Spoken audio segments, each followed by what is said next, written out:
A'udzubillahi minasyaitonirrajim. Bismillahirrahmanirrahim. Assalamualaikum warahmatullahi taala wabarakatuh. Jadi insya-Allah pada hari ini saya ingin kongsikan sedikit tentang pembacaan saya dalam satu buku yang bertajuk Seven Habits of Highly Effective People.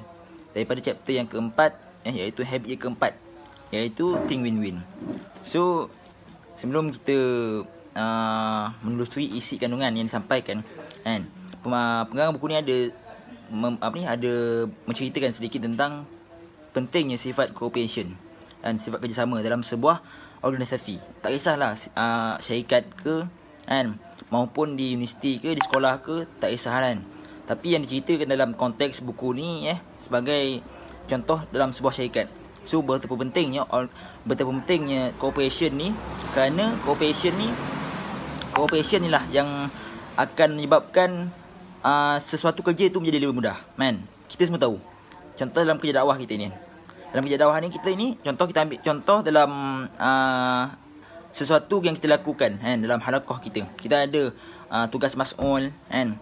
Tugas untuk PIC, untuk sakhafah, PIC untuk akademik, PIC untuk yang memantau program-program semua. So cooperation ni lah penting untuk kita ni menjadikan satu tugas yang berat tu menjadi ringan, kan.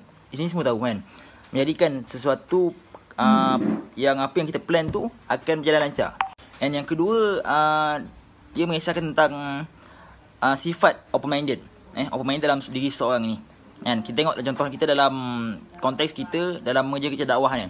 Open-minded sangat penting, kan. Kita tak boleh, contohlah kalau kita berhadapan dengan seseorang, kan, kita perlu menerima segala pendapat, segala idea yang dilemparkan dia, kan. Tak boleh kita terus menafikannya tanpa mendengar pun apa pun isi ataupun apa yang ingin disampaikan. Ini adalah sangat penting untuk kita mudah untuk menarik ataupun untuk mengeratkan hubungan kita dengan seseorang, kan. Contoh kalau kita nak pergi untuk berdakwah ataupun sebagainya, kan. Paling senang kita tengok pada kita, kalau kita nak jumpa kawan kita seorang baru, kan, kita pergi ke satu tempat and kita nak buat kawan, kan. So bila kita nak jumpa dengan seorang itu, kan, kita tak boleh terus label seorang ni daripada luaran, kan. Kita kena bersikap open-minded. Segala apa idea, kan, segala apa yang dicadangkan olehnya, kita perlu terima, kan. Tak semestinya kita terima, tapi kita kena cuba kita dengar dulu, kan. At least kita dengar and kita nilai sama ada perkara tu buruk ataupun baik. Itu terpulang pada kita untuk buat keputusan. Kadang-kadang sebab benda macam ni, dia kadang-kadang setiap manusia ni ada background, kan. Kadang-kadang ada yang bersifat dia tak nak menerima pandangan orang, kan. Benda ni menyebabkan sesuatu kerja itu susah. So apa yang disampaikan dalam chapter ni, kan, di mana tentang win-win situation, kan. Win-win situation ni sangat penting. Sebab apa? Dalam contoh lah, kita ambil situasi dalam satu discussion, kan. Kita sebagai leader, so bila kita sebagai leader, kita mengamalkan konsep win-win situation dengan kita punya anak buah, kan, anak-anak ni group mate kita. So benda ni akan menyebabkan mereka akan secara langsung mudah ataupun selesa untuk communicate dengan kita. Dan mungkin ada di kalangan mereka yang mungkin segan untuk nak keluarkan idea, kan. Takut ditolak, takut idea mereka tak bernas. Tapi percayalah, bila kita try untuk open mind, and kita try untuk win-win situation, and kita amalkan cooperate dalam satu team tu, insya-Allah, kan, dia orang akan mudah untuk memahami apa yang kita nak sampaikan, kan. Dan secara langsung dia akan berasa selesa. And benda ni akan menyebabkan dia orang boleh membantu untuk mengeluarkan idea, kan, membantu dalam setiap program yang kita nak lakukan. Itu pentingnya win-win situation ni.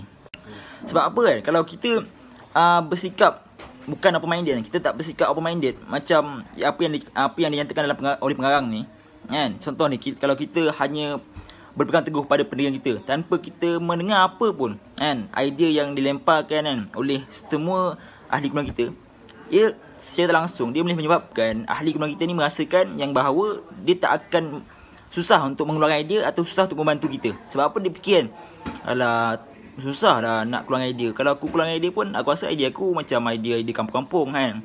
Mungkin dia tak boleh terima, mungkin idea aku ni tak profesional, kan. Padahal mungkin idea dia tu sekiranya disumbangkan kepada grup, mungkin boleh memberikan kesan impact yang lain, kan. Tapi disebabkan sikap kita sebagai leader yang tak bersikap win-win situation, kan, tak bersikap untuk mudah untuk menerima pandangan lain, ini secara langsung boleh menyebabkan teammate kita semua ni akan takut untuk mengeluarkan idea ataupun malu ataupun tak berasa selesa dengan kita dalam satu kumpulan tu. Okey, kan, yang next yang perang dalam buku ni dikata bahawa mereka yang mengamalkan, mereka yang ada sifat win-win situation kan, dia akan bersifat lebih powerful, more powerful.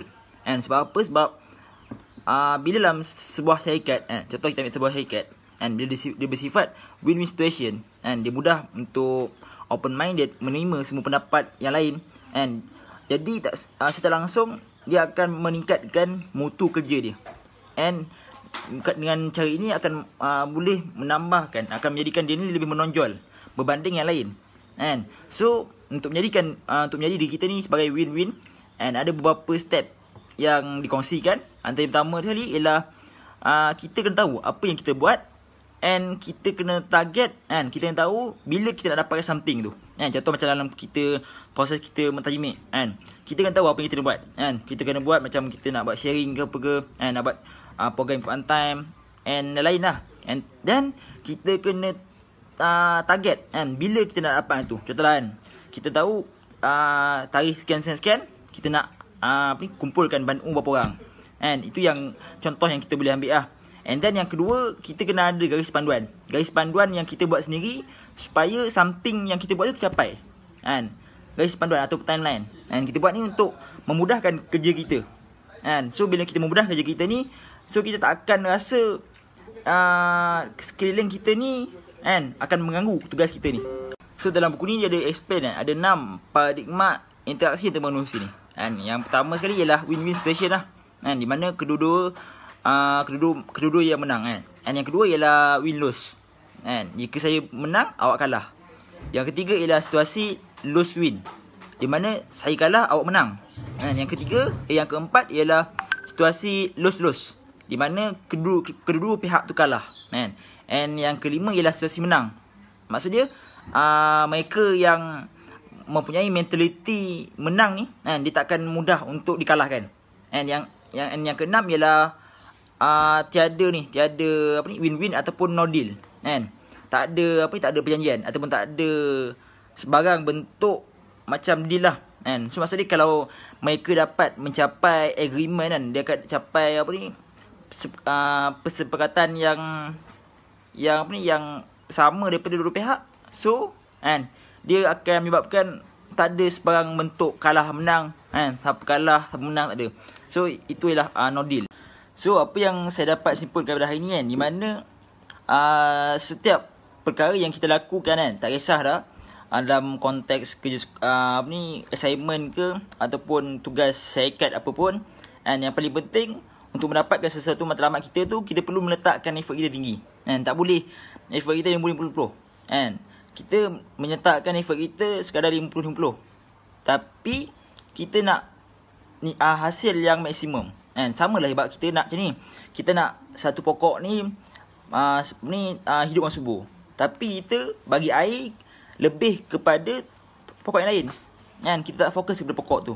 Sama dengan kita punya kehidupan pada hari ni. So dalam untuk mencapai sesuatu target kita, nak capai goal kita, kita perlu letakkan komitmen kita, usaha kita yang semaksimal mungkin. Okey, dan yang kedua, dalam leadership. Apa yang disampaikan dalam buku ni, dalam konteks leadership ada dua jenis. Yang pertama ialah interdependent, and yang kedua ialah independent. Kalau interdependent ni di mana mereka melakukan, seseorang ni melakukan kerja ni, dia melakukan kerja untuknya, tetapi dalam pada masa sama dia care pasal orang lain. Dia care pasal rakan-rakan kerja dia, dia care pasal orang di sekeliling mereka.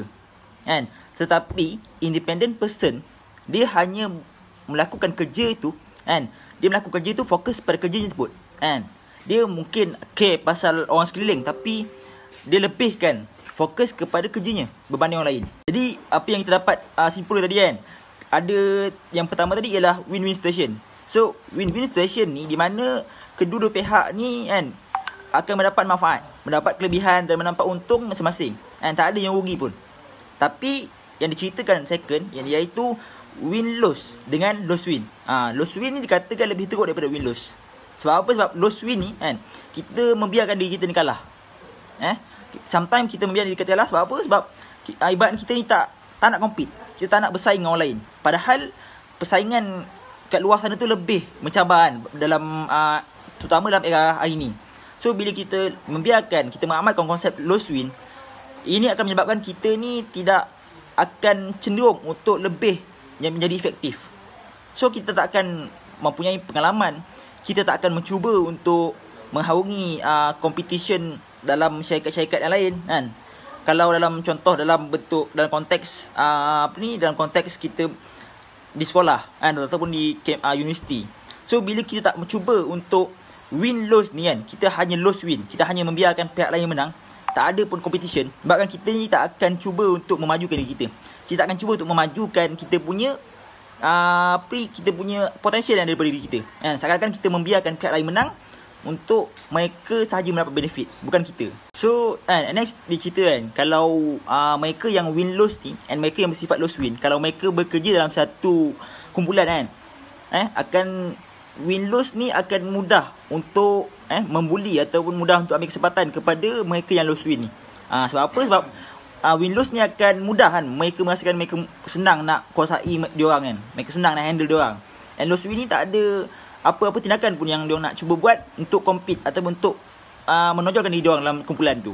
So kalau apa yang di-share lagi kan tentang lose-win ni, lose-win ni golongan yang lebih kepada memendam perasaan mereka kan.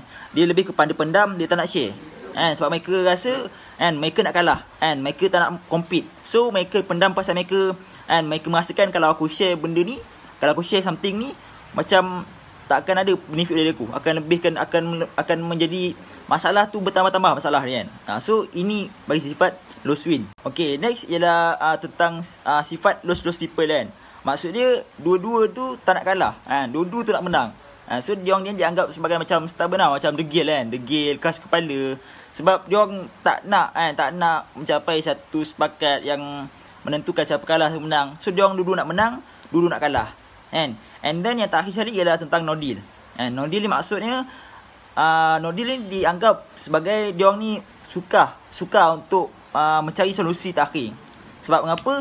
Sebab diorang ni lebih kepada hanya mengikut je apa pendapat orang lain apa idea orang lain, dan diorang tak nak pun kan.